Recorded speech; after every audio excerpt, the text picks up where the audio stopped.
teman-teman, Assalamualaikum warahmatullahi wabarakatuh. Perkenalkan, nama saya Zahra Sapira, kelas 24B dengan program studi pendidikan guru pendidikan anak usia dini, mata kuliah perkembangan anak usia dini. Pada video kali ini saya akan membahas teori-teori dari beberapa ahli.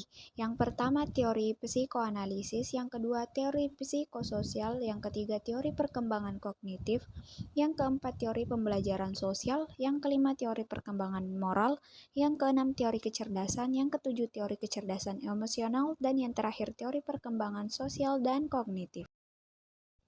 Teori psikoanalisis. Teori ini dipelopori oleh Sigmund Freud yang mengemukakan bahwa perkembangan anak dipengaruhi oleh konflik antara dorongan biologis dan harapan sosial. Freud memperkenalkan 5 tahap perkembangan psikoseksual, yaitu oral, anal, pelik, latensi, dan genital.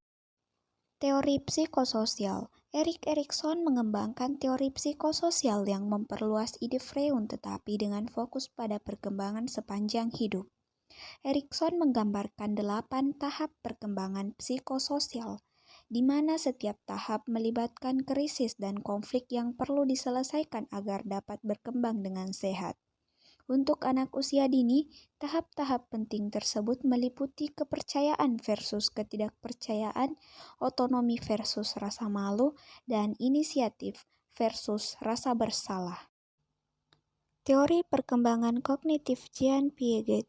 Jean Piaget mengidentifikasi 4 tahap perkembangan kognitif, yaitu tahap sensori motor pada usia 0-2 tahun, atau pengalaman awal. Pada tahap ini, anak membangun pemahaman tentang dunia melalui pengalaman sensorik dan motorik. Yang kedua, tahap praoperasional usia 2-7 tahun. Pada tahap ini, penggunaan simbolik, anak mulai mengembangkan kemampuan berbicara dan berimajinasi. Yang ketiga, tahap operasional konkret usia 7-11 tahun. Pada tahap ini, anak mulai berpikir logis dan lebih terorganisir. Dan yang terakhir, tahap operasional formal usia 11 tahun ke atas.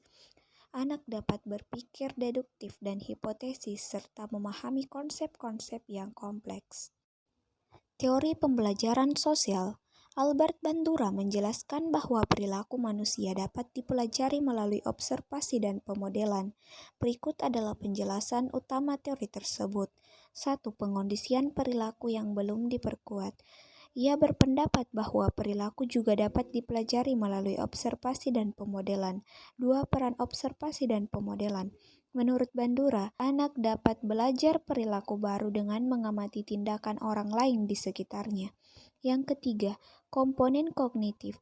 Teori ini menekankan pada komponen kognitif dari pikiran, pemahaman, dan evaluasi. Yang keempat, 3 konsep dasar. 3 konsep dasar dalam teori pembelajaran sosial Bandura adalah: manusia bisa belajar lewat observasi. Kondisi mental berperan penting dalam proses pembelajaran. Belajar sesuatu tidak menjamin perubahan perilaku tetapi dapat mempengaruhi perilaku di masa depan. Dan yang terakhir, implementasi dalam pembelajaran. Untuk teori belajar sosial berjalan efektif, anak harus memberikan perhatian, menyimpan informasi, melakukan tindakan yang telah dipelajari, dan memiliki motivasi untuk meniru perilaku yang telah dilihat. Dengan demikian, teori pembelajaran sosial Albert Bandura menekankan pentingnya observasi dan permodelan dalam membentuk perilaku manusia, serta peran kognitif dan motivasi dalam proses belajar. Teori perkembangan moral.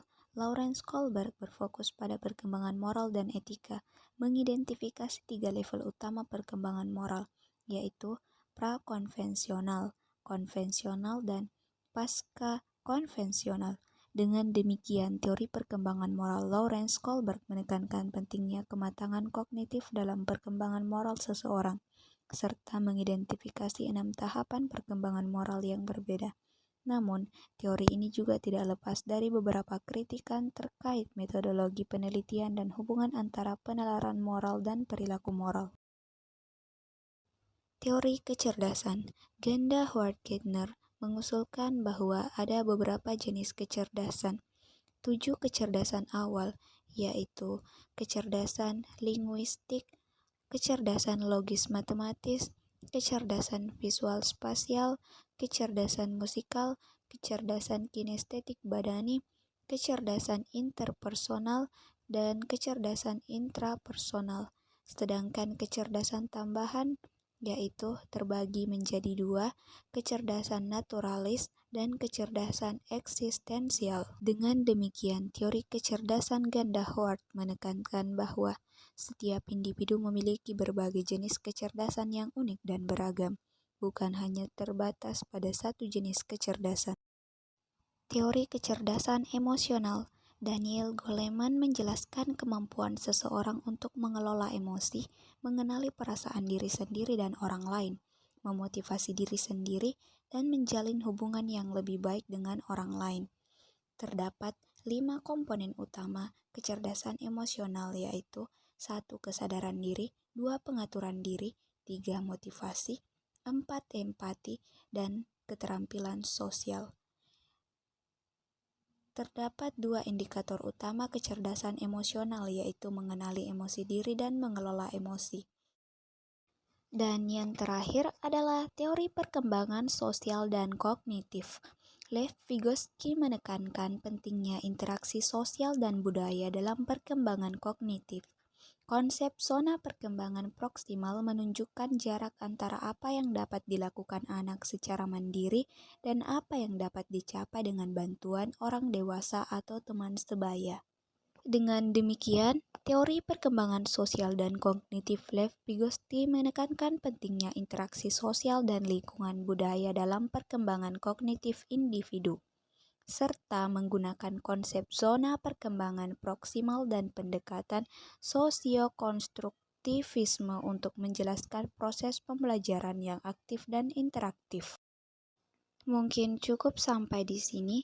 Semoga apa yang saya sampaikan dapat bermanfaat untuk orang lain. Saya Zahra Safira, pamit undur diri. Wassalamualaikum warahmatullahi wabarakatuh.